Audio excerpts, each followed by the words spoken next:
ಏನಾಯ್ತು ರೇ? ಮೆಲೋಡ್ ಕಾಂಟ್ಯಾಕ್ಟ್ ಮಾಡಕ್ ರೀಚ್ ಆಗ್ತಾ ಇಲ್ಲ. ಪ್ರಿಫರ್ ಓನ್ಲಿ 2 days ಟೈಮ್ ಮೆಲೋಡ್. Kindly have it on Tuesday. ಅಲ್ಲಿಗೆ ನಿಮ್ ಕ್ಲೈಂಟ್ ಇಂಟ್ರೆಸ್ಟ್ ಇಲ್ಲ ಅಂತ ಆಯ್ತು.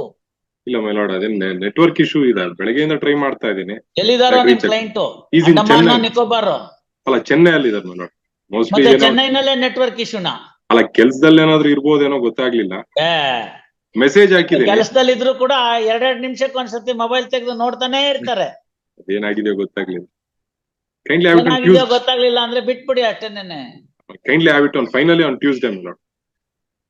At request of both, release this matter finally on 31st. 10 ನಿಮಿಷದಲ್ಲಿ ಆಗೋಗ್ಬಿಡುತ್ತೆ. ಬೆಳಗ್ಗೆ ನಾನೇ ನಿಮ್ ಜಾಗದಲ್ಲಿ ಇದ್ದಿದ್ರೆ ಬೆಳಗ್ಗೆ ಇದನ್ನ ಮಾಡಿಸ್ಬಿಟ್ಟು ವಾಪಸ್ ಅದನ್ನ ತರಿಸಿ ಇಲ್ಲಿ ಡೌನ್ಲೋಡ್ ಹಾಕೊಂಡು ಫೋಟೋ ಕಾಪಿ, ಇದು ಸಾಫ್ಟ್ ಕಾಪಿ ಕೊಡ್ತಾ ಇದೀವಿ ಸ್ವಾಮಿ, ಒರಿಜಿನಲ್ ಕಾಪಿನ ನಾನು ಸೋಮವಾರದ ದಿನ ಫೈಲ್ ಮಾಡ್ತೀನಿ ಅಂದ್ರೆ ಮುಗ್ದೋಗ್ತಿತ್ತು. 10 ಸತಿ ಮಾಡ್ಬೋದಾಗಿತ್ತು ಬೆಳಗಿಂದ ಈ ತರದ. Not once.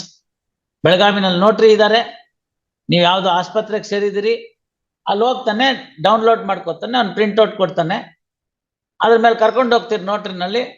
Usual charges 20 rupees ಇದ್ರೆ, ಸ್ಪೆಷಲ್ ಚಾರ್ಜಸ್ ಅಂತ ಮನೆಗೆ ಹಿಂದೆ ಬಂದು ಡಾಕ್ಟರ್ ಟ್ರೀಟ್ ಮಾಡ್ರೆ ಮನೆಗೆ ವಿಸಿಟಿಂಗ್ ಚಾರ್ಜಸ್ ಅಂತ ಇಸ್ಕೊಳ್ಳೋರು, ಹಂಗಿನ್ ಸ್ವಲ್ಪ ಜಾಸ್ತಿ ಕೊಡ್ತೀರಿ. ನೋಟ್ರೈಸ್ ಮಾಡ್ಕೊಡ್ತಾನೆ, ಬರ್ತಾನಪ್ಪ. ನಿಮ್ ಕಾರಲ್ಲೇ ಕರ್ಕೊಂಡು ಹೋಗ್ತೀರಿ, ನಿಮ್ ಕಾರಲ್ಲೇ ಕರ್ಕೊಂಡ್ ಬರ್ತೀರಿ. ಅದಕ್ಕೆ ಏನ್ ಮಹಾ? ಕೆಲವು ದಿವಸ ಕೊಡೋ ಪ್ರಶ್ನೆನೇ ಇಲ್ಲ. ಈಗಾಗ್ಲೇ ಕೊಟ್ಟಿದ್ದ ಟೈಮ್ ಎಲ್ಲ ಮುಗ್ದೋಗಿದೆ. ನಾನು ನನ್ನ ಕೆಲಸ ಮಾಡ್ತೀನಿ, ವಜಾ ಮಾಡ್ಬಿಟ್ಟಿರ್ತೀನಿ ಅಪೀಲ್ನ. ನೀವು ನಿಧಾನಕ್ಕೆ ಏನ್ ಬೇಕೋ ಮಾಡ್ಕೊಳ್ಳಿ. ಯಾರು ಬೇಡ ಅಂದ್ರು. ಅದಕ್ಕೋಸ್ಕರನೇ ವೆಕೇಶನ್ ಮುಂಚೆಯಿಂದ 2 ವಾರ ಕೊಟ್ಟು 4 ಅಡ್ಜಸ್ಟ್ಮೆಂಟ್ ಕೊಟ್ಟು ಎಲ್ಲಾ ಜೂನಿಯರ್ಸ್ ನಿಮ್ಮ ಆಫೀಸಲ್ಲಿ ಇರೋರೆಲ್ಲ ಬಂದು ಎಲ್ಲ ಮುಗಿದು ಇವತ್ತು ಬೆಳಗ್ಗೆನೂ ಒಬ್ರು ಕೇಳಿ ಕೊನೆಗೆ ನೀವು ಬಂದಿದ್ದೀರಿ. ಅಯ್ಯೋ, ಅದು ಅಷ್ಟೊಂದೆಲ್ಲ ಟೆನ್ಷನ್ನೇ ಇಲ್ಲ. ರಾತ್ರಿ ಕೂತ್ರೆ ರಾಣಿ ಚೆನ್ನಂದಲ್ಲಿ ಬೆಳಗ್ಗೆ ಬಂದು ಬಿದ್ದೋಗ್ಬಿಡುತ್ತೆ ಡಬಾರ್ ಅಂತ. 3 ದಿವಸ ಯಾಕೆ? ಅದು ಬೇಡ ಅಂದ್ರೆ 4 ಬಸ್ ಇದೆ ಈಗ, ಗೊತ್ತಾಯ್ತಲ್ಲ. ಬೆಳಗ್ಗೆ 12 ಗಂಟೆಗೆ ಬೆಳಗಾಮಲ್ಲಿ ಕೂತ್ರೆ 10 ಗಂಟೆಗೆ ಬೆಂಗಳೂರಿನಲ್ಲಿ ಬಂದು ಬಿದ್ಬಿಡ್ತಾನೆ. ಬೆಳಗಾಂ ಚೆನ್ನೈ. ನಾನು ಅದೇ ಬಸ್ಸಲ್ಲೇ ಬರ್ತಾ ಇದ್ದೆ. ನೀವು ನಂಗೆ ಅವೆಲ್ಲ ಏನು ಹೇಳ್ಬೇಡಿ, ಗೊತ್ತಾಯ್ತಲ್ಲ. ಬೇಕಾದಷ್ಟಿದೆ. ಅರ್ಧ ಗಂಟೆಗೆ ಬೆಂಗಳೂರಿಗೆ ಬಸ್ ಇದೆ, 12 ಟ್ರೈನ್ ಓಡಾಡುತ್ತೆ. ಮಾಡೋ ಮನ್ಸಿದ್ರೆ ಏನ್ ಬೇಕಾದ್ರೆ ಮಾಡ್ಬೋದು. Finally 30th. If you don't do it on 30th, you can take it, the orders will be passed. ಒಂದು ವೀನಸ್ ಸರ್ಕಸ್ ಅಂತ ಬೆಂಗಳೂರಿನಲ್ಲಿ ಇತ್ತು, ಬಂದಿತ್ತು ಈ ರೈಲ್ವೆ ಪ್ಲಾಟ್ಫಾರ್ಮ್ ರೋಡ್ ಹತ್ರ. ಅಲ್ಲೊಂದು ಹೈ ಟೆನ್ಷನ್ ವೈರ್ ಹೋಗುತ್ತೆ. ಹೈ ಟೆನ್ಷನ್ ವೈರ್ ಕೆಳಗಡೆ ಇವನ್ ಬೇರೆ ಹಾಕಕ್ ಬಿಟ್ಬಿಟ್ಟಿದ್ದಾರೆ. ಸ್ಮಶಾನದ ಹಿಂಭಾಗ, ಜಸ್ಟ್ ಸ್ಮಶಾನದ ಹಿಂಭಾಗ. ಆ ಸ್ಮಶಾನದಲ್ಲಿ ಒಬ್ಬ ಸಾಧು ಬಾಬಾ ಲಕ್ಷ್ಮಣಗಿರಿ ಅಂತ ಮಕ್ಕಳನ್ನೆಲ್ಲ ಕೊಲ್ತಾ ಇದ್ದ for is black magic. That matter was tried in our Kotal number 1 in City Civil Court. I think Justice Nawadgi ಅವರೆಲ್ಲ ಇದ್ದಾಗ ಮ್ಯಾಟರ್ ಮುಗೀತು. Sadhu Baba Lakshmangiri. Just behind that this BW ಇವರು BBMP ನವ್ರು ಕೊಟ್ಬಿಟ್ರು. ಬರೇ ಬೆಂಗಳೂರು ಕಾರ್ಪೊರೇಷನ್ BCC ಕೊಟ್ಬಿಟ್ರು. ನಾನು ಹೋಗಿದ್ದೆ ಆ ಸರ್ಕಸ್ಗೆ, ನಮ್ಮ ಫ್ಯಾಮಿಲಿಯವರ ಜೊತೆ ಎಲ್ಲ ಹೋಗಿದ್ವಿ. ಸರ್ಕಸ್ ವಾಸ್ ಆಲ್ವೇಸ್ ಒಂದು ಈವೆಂಟ್ ಇನ್ ಸಮ್ಮರ್ ವೆಕೇಶನ್ ಅಲ್ಲಿ ಒಂದು event, school children. As soon as we were, after our show was over and we were returning, the father observed and said, nylon tent ಹಾಕ್ಬಿಟ್ಟಿದ್ದಾನೆ, ಮೇಲ್ಗಡೆ ಎಲ್ಲ serial set ಹಾಕ್ಬಿಟ್ಟಿದ್ದಾನೆ, high tension wire ಇದೆ, ಹೆಚ್ಚು ಕಡಿಮೆ ಆದ್ರೆ ಏನ್ ಗತಿ ಇದೆ. This was on Thursday or so we were there. Saturday this happened and it got fire and then ಸುಮಾರು ಜನ ಸತ್ತೋಗ್ಬಿಟ್ರು. ಮಕ್ಕಳು, ಆಮೇಲೆ ಫಾಲ್ಸ್ ನ್ಯೂಸ್ ಟಿವಿನಲ್ಲೆಲ್ಲ ಹುಲಿ ತಪ್ಪಿಸ್ಕೊಂಡ್ಬಿಟ್ಟಿದೆ, ಶ್ರೀರಾಮ್ಪುರದ ಕಡೆಗೆ ಬಂದಿದೆ ಅಂತ ಮೀಡಿಯಾ ಯೂಸಿ. ಸೊ ಏನೇನೋ ಆಯ್ತು, ಟಿವಿನಲ್ಲೆಲ್ಲ ಬಂತದು. ಸೊ ಇನ್ನು ದೊಡ್ಡ ಈ ಸ್ಕೈ ಟವರ್ಸ್ ಎಲ್ಲ ಇನ್ನೂ ಬಂದಿರಲ್ಲ, ಅಪಾರ್ಟ್ಮೆಂಟ್ಗಳೆಲ್ಲ ಬೆಂಗಳೂರಿನಲ್ಲಿ. ನಮ್ಮನೆ ಮೇಲೆ ನಿಂತ್ಕೊಂಡ್ರು ಕಾಣೋದು ಬೆಂಕಿ ಎಲ್ಲ. ನಾವು ನೋಡಿದ್ವಿ, ಎಲ್ಲ ಆಯ್ತು. ಆಮೇಲೆ ಅನ್ಕೊಂಡ್ರು ನಮ್ಮ ಫಾದರ್ ಹೇಳಿದ್ದು ನಿಜ ಆಯ್ತು ನೋಡಿ, ಹೆಂಗಾಗ್ಬಿಡ್ತು ಅಂತಂದ್ಬಿಟ್ಟು ಅಂತ. ನೆಗ್ಲಿಜೆನ್ಸ್ ಮೇಲೆ 304A BBMP officials were also prosecuted, the engineer and all. The judgment came. By the time I think the people who have died must have taken 2 more births. Therefore, Honorable Supreme Court says the trial, especially the criminal trial, must be swift. The witnesses should be summoned before the court where they can depose before the court when their memory is green. And one should not forget that the judgment that would be passed and the culprits are brought to the book before the public memory fades. Same thing happened to this Gangaram building. ಅಲ್ಲೂ ಹೋಯ್ತು, building ಬಿತ್ತು, ಇಲ್ಲಿ inner circus ಆಯ್ತು. ಈ ತರ 10 ಹಲವು ದುರಂತಗಳಿಗೆ ನಮ್ಮಲ್ಲೇನೂ ಇಲ್ಲ. So that's why Supreme Court in the recent matter in that Gujarat, when suo motu action was taken by the court and the challenge was made that there was no proper complaint and suo motu registering the case is incorrect in respect of that bridge collapse. Supreme Court dismissed it, stating that right action has been at least taken by the court. So you can't be outside the society. You are part of the society. Independency of the judiciary is established only to see that we decide these things. So election petitions ಹಾಗೆ ಆಗ್ಬೇಕು. ತಪ್ಪು ಹೇಳಿದ್ರೆ ಅಥವಾ ಯಾವುದೋ information ನ conceal ಮಾಡಿ ನೀವು ಗೆದ್ದಿದ್ರೆ ಅದನ್ನ ತಕ್ಷಣದಲ್ಲಿ ಹೇಳಿ ಅವ್ರ ಕ್ಯಾಂಡಿಡೇಚರ್ ನ ವಜಾ ಮಾಡಿ ಅವ್ರ ಎಲೆಕ್ಷನ್ ನ ಡಿಕ್ಲೇರ್ ಇದನ್ನ ಮಾಡಿ ಅದು ನೆಕ್ಸ್ಟ್ ಅಪ್ಲೇಟ್ ಸ್ಟೇಜ್ಗೂ ಹೋಗಿ ಇತ್ಯರ್ಥ ಆಗಿ ಆ ಒಂದು ಟರ್ಮ್ ಒಳಗಡೆ ಅದು ತೀರ್ಮಾನ ಆಗ್ಬಿಟ್ರೆ ಮುಂದಿನ ವರ್ಷ ಸುಳ್ಳು ಹೇಳೋನ್ಗೆ ಎಚ್ಚರಿಕೆ ಆಗತ್ತೆ. ಅಷ್ಟೇ ಮಾಡಬಾರ್ದು. 5 ವರ್ಷನೋ 10 ವರ್ಷನೋ ಅವ್ನ್ ಕಂಟೆಸ್ಟ್ ಮಾಡಂಗಿಲ್ಲ, ಅವನೇ ಆಗ್ಲಿ ಅವ್ನ ಮಕ್ಳೇ ಆಗ್ಲಿ ಅಂತ ಹಾಕ್ಬೇಕು. ಅವ್ರ ಫ್ಯಾಮಿಲಿ ಮೆಂಬರ್ಸ್ ಯಾರು ಕಂಟೆಸ್ಟ್ ಮಾಡಂಗಿಲ್ಲ. ಹಂಗಾದಾಗ ಮಾತ್ರ ಏನಾರು ಬರುತ್ತೆ. Otherwise U see what happened in Bihar. I loose because of the PC Act. I make my wife as the CM candidate and get her elected. And when she gives the interview to the media, she says, she asks, ಅವನ ಮೀಡಿಯಾದವನು ಕೇಳ್ತಾನೆ ಏನ್ ಹೇಳ್ಬೇಕು ಅಂತ, ಪಕ್ಕದಲ್ಲಿ ಕೂತಿರ್ತಾನೆ, ಅಜ್ಜಿ ಕ್ಯಾ ಬೋಲ್ನಾ. We have all witnessed this. Democracy. And this is the reality in every gram panchayat today. Husband will be standing, ಇದಕ್ಕೆ sign ಹಾಕ್ಬೇಡ ಅಂತ. So women empowerment is only hearing the husband who is just behind him, participating in all meetings. And she is only ಇದು ಇಲ್ಲ ಬಟ್ಟತ್ತು ಇಲ್ಲಿ ಒತ್ಬೇಡ ಇಲ್ಲಿ sign ಹಾಕು. Is this what the real empowerment? Hebbet ಹಾಕೋರ್ನ Boramma ಅಂತಲೋ Boranna ಅಂತಲೋ ಬರ್ಸಿ ಅದು literacy ಅಲ್ಲ. ಅವ್ರ ಆ ಬೋರಣ್ಣ ಅಂತ ತಪ್ಪಾಗಿ ಬರೀದೇ ಇದ್ರೂ ಪರವಾಗಿಲ್ಲ, ವಿಷಯ ತಿಳ್ಕೊಂಡ್ರೆ ಸಾಕು ನಾನ್ ಮಾಡ್ತಿರೋದು ಸರಿನೋ ತಪ್ಪು ಅಂತ. ನಿಮ್ಮ ಆ ಮೆಟೀರಿಯಲ್ ಪರ್ಟಿಕ್ಯುಲರ್ ತಮ್ಮ ಪ್ಲೀಡಿಂಗ್ಸ್ ಅಲ್ಲಿ ಇಲ್ಲ. ಅದಕ್ಕೆ ನಾನೇನ್ ಹೇಳಿದೆ ತಮ್ಗೆ, ಎಲ್ಲ ಪೋಸ್ಟಲ್ ಬ್ಯಾಲೆಟ್ಸ್ ತರ್ಸೋಣ, ನಿಮ್ ಪರವಾಗಿ ರಿಜೆಕ್ಟ್ ಆಗಿದ್ಯೋ ಅವ್ರ ಪರವಾಗಿ ರಿಜೆಕ್ಟ್ ಆಗ್ಬೇಕಾದ ಅವ್ರ ಪರವಾಗಿ ಕೊಟ್ಬಿಟ್ಟಿದಾರೋ ಅದನ್ನ ಇಟ್ಕೊಳ್ಳೋಣ. ಹಾಲು ನೀರು ಇದಕ್ಕೇನ್ ಮಹಾ ದೊಡ್ಡ ಎಕ್ಸರ್ಸೈಸ್ ಬೇಕಾಗಿದೆ. ಇಲ್ಲಿ ಪ್ರೊಡ್ಯೂಸ್ ಮಾಡ್ಬಿಡ್ಲಿ ಅಷ್ಟೂನು. ಇವಾಗ both of you sit together, ನಿಮ್ಗೂ ಗೊತ್ತಾಗತ್ತೆ ಅವ್ರಿಗೂ ಗೊತ್ತಾಗತ್ತೆ, ನಿಮ್ ಸಮ್ಮುಖದಲ್ಲಿ ಎಲ್ಲಾನು ಒಂದಿನ ಒಂದು afternoon I will have it. Matter can be disposed of. 300 that they attach. No, that is 300, assuming that 300 I will allow for the sake of argument. So the margin will reduce to another 300, let us say 370, 80, whatever it is. Now that 380, what he says is, some of the postal ballots which ought to have been rejected had been counted in your favor anta.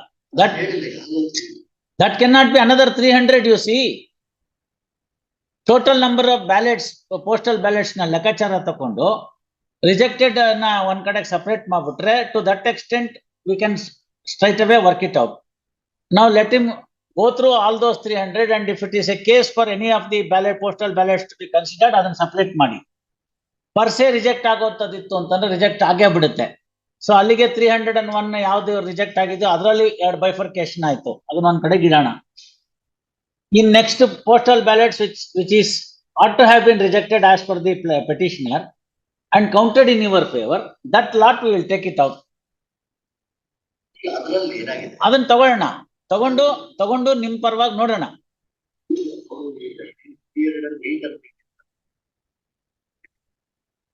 Coming here, 380. They are where they are and which they are ಅನ್ನೋದು ಹೇಳಿದ್ರು. There is no particular stop. ಅದಕ್ಕೆ ನಾನು ಅವ್ರನ್ನ ಸ್ಪಷ್ಟವಾಗಿ ಕೇಳಿದೆ, which are those ಅಂತ. ಅದು material ಪಾರ್ಟಿಕ್ಯುಲರ್ಸ್ lacking ಇದೆ. ಸೊ ನೀವು ಒಂದು ಅಪ್ಲಿಕೇಶನ್ ಹಾಕಿ, ಅವರು ಒಂದು ಅಪ್ಲಿಕೇಶನ್ ಹಾಕ್ಲಿ. All right, I will also put this question. What is the total number of postal ballots? 2000 and odd. ಆ 2000 and odd ಅಲ್ಲಿ ಕ್ಲಿಯರ್ ಆಗಿ ನಿಮ್ ಪರವಾಗಿರೋದು, ಕ್ಲಿಯರ್ ಆಗಿ ಅವ್ರ ಪರವಾಗಿರೋದನ್ನ ತೆಗೆದಾಕ್ಬೇಡ. ಅದನ್ನ ತೆಗೆದಾಕ್ಬಿಟ್ರೆ ಅದ್ರ ಮೇಲೆ ಏನು ತಕರಾರಿಲ್ಲ. ರಿಕೌಂಟ್ ಮಾಡಿದಂಗೆ ಆಯ್ತು. ತಕರಾರಿಲ್ಲ ಅಷ್ಟರ ಮಟ್ಟಿಗೆ. ರೀಕೌಂಟಿಂಗ್ ಪ್ರಶ್ನೆ ಬರ್ತಾ ಇಲ್ಲ ನಾನು. ತಕರಾರು ಇಲ್ದೇ ಇರೋದನ್ನ ಹೊಟ್ಟೋಗ್ಬಿಡುತ್ತೆ. ಸೊ ತಕರಾರು ಡಿಸ್ಪ್ಯೂಟೆಡ್ ಪೋಸ್ಟಲ್ ಬ್ಯಾಲೆಟ್ಸ್ ಅಷ್ಟನ್ನೇ ಲೆಕ್ಕಾಚಾರಕ್ಕೆ ತೆಗೆದುಕೊಂಡು ಕಣ್ಣಲ್ಲಿ ನೋಡ್ಬಿಡ್ಲಿ ಅವರು. Instead of wasting the judicial time on unwanted things. ಈ ಎಕ್ಸರ್ಸೈಸ್ ಮಾಡಿ ಮುಗಿಸ್ಬಿಟ್ರೆ ಮುಗ್ದೇ ಹೋಯ್ತು. It's as simple as that. I'll permit you. I'll get those postal ballots here, which are in dispute. Go through that. Whatever the number they want. ಅದು first ಮುಗಿಸ್ಬಿಡ್ಲಿ exercise. ಆಮೇಲೆ ಬೇಕಾದ್ರೆ ನಿಮ್ದು ಅದ್ಯಾವ್ದು ನಿಮ್ favour ನಲ್ಲಿ ಬಂತು ಅನ್ನೋದನ್ನ ಅವ್ರು ಹೇಳಿ, ಮೆಟೀರಿಯಲ್ ಪರ್ಟಿಕ್ಯುಲರ್ಸ್ ಅದನ್ನು ತರ್ಸಿ ನೋಡ್ಬಿಟ್ರೆ ಆಯ್ತು. ಸಿ ಅವ್ರಿಗೆ there is a set of rules for accepting or rejecting. With that set of rules on one hand, and the postal ballots on the other hand. ನೀವು ಯಾರು ಕೌಂಟ್ ಮಾಡಿದ್ರೆ ನಾನು ಕೋರ್ಟ್ ಆಫೀಸರ್ ಹತ್ರ count ಮಾಡಿಸ್ಬಿಡ್ತೀನಿ. Half an hour job ಅಲ್ವಾ ready ಅವ್ರೆ?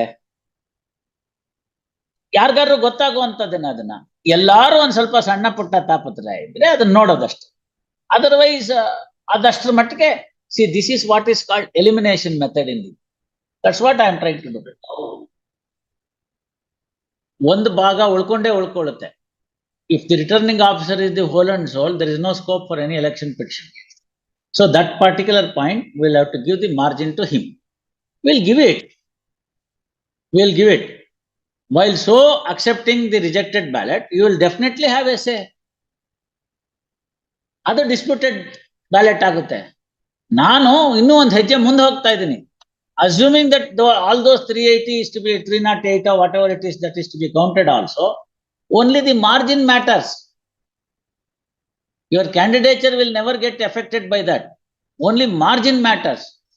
Now the second argument for which your friend has already understood the mind of the court and is trying to say is, okay sir, 308 is one aspect. That is gone in favor of the elected. ಅನ್ನೋದನ್ನ ಹೇಳ್ಬೇಕದು. ಅದಿಲ್ಲ, ಅದರಿಂದ ನಾನು ಅದು ತಗೊಳಕ್ಕಾಗಲ್ಲ. So ಈ disputed ಮಾತ್ರ ತಗೊಳ್ಳೋಣ. ಅದೊಂದು round ಆಗ್ಲಿ, ಒಂದು ಎಕ್ಸರ್ಸೈಸ್ ಆಗ್ಲಿ.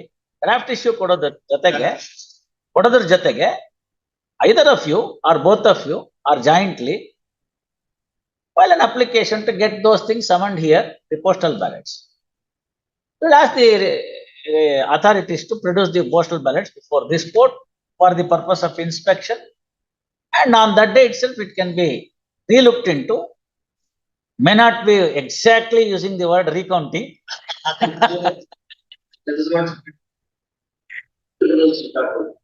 That's why what we do is may not exactly the recounting. I will look at it. Even otherwise evidence ಅಲ್ಲಿ ನೀವು ಕೇಳಿದ್ರೆ ತರಲೇಬೇಕಲ್ವಪ್ಪ, ನಾವು ನೋಡ್ಲೇಬೇಕಲ್ಲಪ್ಪ, ಅದನ್ನ ಈಗಲೇ ಮಾಡ್ಬಿಟ್ರೆ ಒಂದ್ stage ಮುಗ್ದೋಗುತ್ತೆ. I think we'll be first in the nation to pass an order in the very same election year. Dispute could be settled. ಬೇರೆ grounds ಇದೆ. ಆ ಗ್ರೌಂಡ್ಸ್ ಎಲ್ಲ ಇದೆ, ಅವೆಲ್ಲ ಹಾಕ್ಬೇಕು ಅಂತ ಹಾಕಿದ್ದಾರೆ. ಕ್ರಕ್ಸ್ ಆಫ್ ದಿ ಮ್ಯಾಟರ್ಗೆ ನಾನು ಬಂದ್ಬಿಟ್ಟು ಒಳ್ಳೆ ಚೆನ್ನಾಗಾಯ್ತಲ್ಲ. Result would not have been announced. Number of votes, actual franchise that has no sir, actual number of votes that has been exercised by the franchise and the total number of votes counted are tallied, and thereafterwards your agent has signed and your candidate has signed. Don't say all those things before this court. Sir, you are representing an elected, no, please. You are representing a person who contested the election, who signed the necessary declaration after the counting, after having been satisfied not only by himself, but also the agent that has been duly appointed by your party. So there is a sanctity for all that. ನೀವು ಅವತ್ತಿನ ದಿವಸ number of votes costed, number of votes invalid, ಅಥವಾ note ಅನ್ನೋ ಏನೋ, number of votes secured by the candidate, number of votes secured by the candidate number 2 and so on and so forth, ultimately tallied. 17,033 ಅಂದ್ರೆ 17,033 Tally ಆಗೋಗಿದೆ. ಅದ್ರಲ್ಲೇನೋ ಪ್ರಶ್ನೆ ಇಲ್ಲ. ಆ ಪ್ರಶ್ನೆ ಎಲ್ಲ ಇಲ್ಲೆಲ್ಲ ಬರಲ್ಲ. ಆ ತರ ಎಲ್ಲ ಕೇಳೋ ಪ್ರಶ್ನೆ ಇಲ್ಲ. ಎಷ್ಟು ವೋಟ್ ಅವತ್ತು ರೆಕಾರ್ಡ್ ಆಗಿದೆ, ಎಷ್ಟು ಬೂತ್ ಕೌಂಟ್ ಆಗಿದೆ, ಸ್ಟ್ಯಾಟಿಸ್. That's exactly what I'm telling him. So ಅವೆಲ್ಲ ಯಾವ್ದೋ ಮಾಡ್ಲಿಲ್ಲ, ಅವೆಲ್ಲ ಮಾಡಿಲ್ಲ, ಎಲ್ಲ ಬಿಟ್ಬಿಡ್ಬೇಕು. Such grounds will be tackled by the court with all seriousness, and if necessary, such practices, such grounds taking frivolous in nature will also be properly dealt by imposing the suitable cost. Let your client be aware of it. See, I am not saying, you will not be. Your client be aware of it. If he wants to urge such grounds, pleading is different. Urging it before the court, no, please. You can plead, sir. There is no bar for pleading it. But if it ultimately found to be a frivolous one, waste of time of the court, it will be dealt with all seriousness, is what I am trying to tell you. So ಅದನ್ನ ತಮ್ಮ ಕಕ್ಷಿಗಾರರಿಗೆ ತಿಳಿಸಿ ಸರಿಯಾದ ರೀತಿಯಲ್ಲಿ ಯಾವುದನ್ನ ಅರ್ಜಿ ಮಾಡಬೇಕು, ಯಾವುದನ್ನ ಬಿಡಬೇಕು ಅನ್ನೋದನ್ನ ತಿಳಿಸ್ಕೊಡ್ಬೇಕಾದಂತ ಜವಾಬ್ದಾರಿ ನಿಮ್ದು. ಅದಾದ್ಮೇಲೆ ಅವರು ಇಲ್ಲ ಮಾಡ್ಕೊಡಿ ಸರ್, ನಮ್ಗೆ ನೋಡ್ಲೇಬೇಕು, ನಮ್ಗೆ ಆ ಗ್ರೌಂಡ್ ಮೇಲೆ ಆನ್ಸರ್ ಬೇಕು ಅಂದ್ರೆ ಬರೆಯೋಣ. ಬೈವೆ ಏನಾದ್ರು ಬೈವೆ ಅದನ್ನ ಡೀಲ್ ಮಾಡೋದಕ್ಕೆ ಎಂಥದ್ದು ಇಲ್ಲ. ಅದು ಅಲ್ಟಿಮೇಟ್ಲಿ ಅದನ್ನ ಆ ತರದ್ದು ನೀವು ತಕೊಂಡಿರ್ತಕ್ಕಂಥದ್ದು ಫ್ರಿವಲಸ್ ಅನ್ಸಿದ್ರೆ, such frivolous pleas will also have to be properly shunned by imposing the necessary and actual cost. Exemplary. ಸುಮ್ನೆ ಯಾರು ಏನನ್ನ ಬಾಯಿಗೆ ಬಂದಂತ ಕತ್ಲಲ್ಲಿ ಬಾಣ ಬಿಡೋದಲ್ಲ. ಇದು ಟಿವಿ ಇಂಟರ್ವ್ಯೂ ಅಲ್ಲ. ಅಲ್ಲಿ ಬೇಕಾದ್ ಹೇಳ್ಕೋಬಹುದು ನೀವು, ಹೇಳೋರಿಲ್ಲ ಕೇಳೋರಿಲ್ಲ. ಅವ್ರು ಹಾಕಿದ್ದಾರೆ ನೋಡಿ, ಇದರಲ್ಲಿ ಬಾಂಬೆ ಹೈಕೋರ್ಟ್ ನಲ್ಲಿ 100 ಕೋಟಿಗೆ ಹಾಕಿದ್ದಾರೆ. ಯಾಕಂದ್ರೆ ಮ್ಯಾಕ್ಸಿಮಮ್ ಕೋರ್ಟ್ ಫೀ ಅಲ್ಲಿ ಅಷ್ಟೇನೆ, ಅದಕ್ಕೋಸ್ಕರ ಹಾಕಿದ್ದಾರೆ. ಹಿಂದೆ ಇಲ್ಲೂ ಹಾಕಿದ್ರು ನಮ್ಮ ಸಿಟಿ ಸಿವಿಲ್ ಕೋರ್ಟ್ ನಗಡೆಗೆ. ಅವರು ಇವರು ದಟ್ ಅಡ್ವೊಕೇಟ್ ಅಂಡ್ ಪೊಲಿಟಿಷಿಯನ್, ಅವರು what is that Tamil Nadu man, he has filed against Jayalalitha. I think after death of Jayalalitha, the suit has been abated.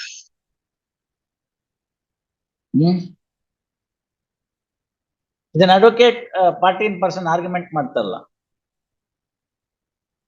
What is his name? Subramanya Swamy. He had filed a suit.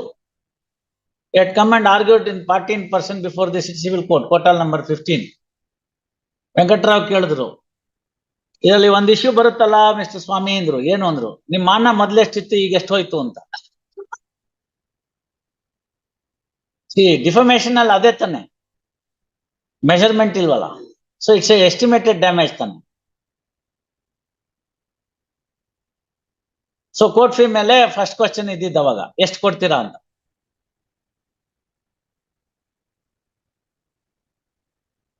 You see, those are all the issues. If you go by strict rules of pleadings, ಇದೇ ಬರೋದು.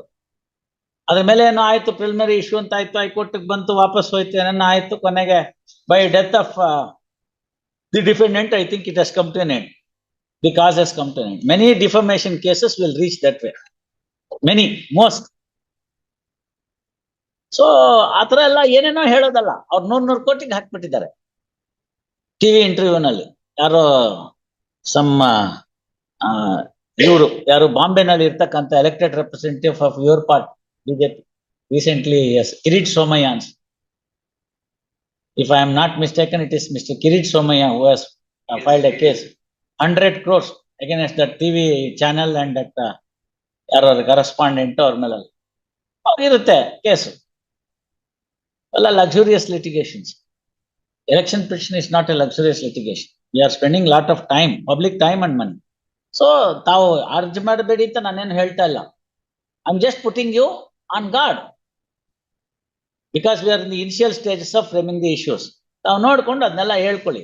ಆ issue survive ಆಗುತ್ತಾ, ಅದಕ್ಕೆ survive ಮಾಡ್ಬೇಕಾದ್ರೆ ನನಗೆ ಇರಬೇಕಾದಂತ material ಇದೆಯಾ, ಅದನ್ನ ಹೆಂಗ್ ಸಬ್ಸ್ಟ್ಯಾನ್ಶಿಯೇಟ್ ಮಾಡ್ತೀನಿ, ಅವೆಲ್ಲ ತಾವು ನೋಡ್ಕೋಬೇಕಾಗತ್ತೆ. ಗೊತ್ತಾಯ್ತಲ್ಲ? ತಾವು ನೋಡ್ಕೊಂಡು ತಮ್ಮ ಕಕ್ಷಿಗಾರರು ತಿರ್ಗಾ ಇಚ್ಛೆ ಪಟ್ರೆ ಅದನ್ನ ಒಂದು ಇಶ್ಯೂ ತೆಗೆದುಕೊಳ್ಳೋಣ. And ultimately if he fails, he has to meet the cost, that's all. And cost will not be 100,000. 100 ರೂಪಾಯಿ 1000 ರೂಪಾಯಿನಲ್ಲೆಲ್ಲ ಕಾಸ್ಟ್ ಹಾಕೋ ಕಾಲ ಹೊರಟೋಯ್ತು.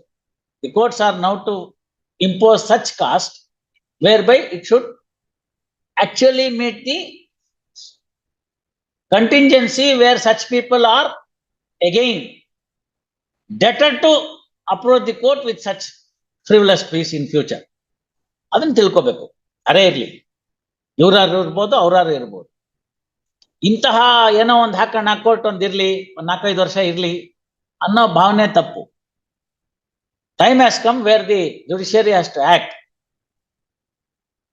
and repose the confidence in the minds of the general public that such petitions will also be disposed of well within a reasonable time where the public memory is still green. In fact, timeline ಕೊಟ್ಟಿರೋದು election petitions ತೀರ್ಮಾನ ಮಾಡೋದಕ್ಕೆ ಅದೇ ಉದ್ದೇಶ. So ಇದನ್ನ ತಾವು 9ನೇ ತಾರೀಕು ಹಾಕಿ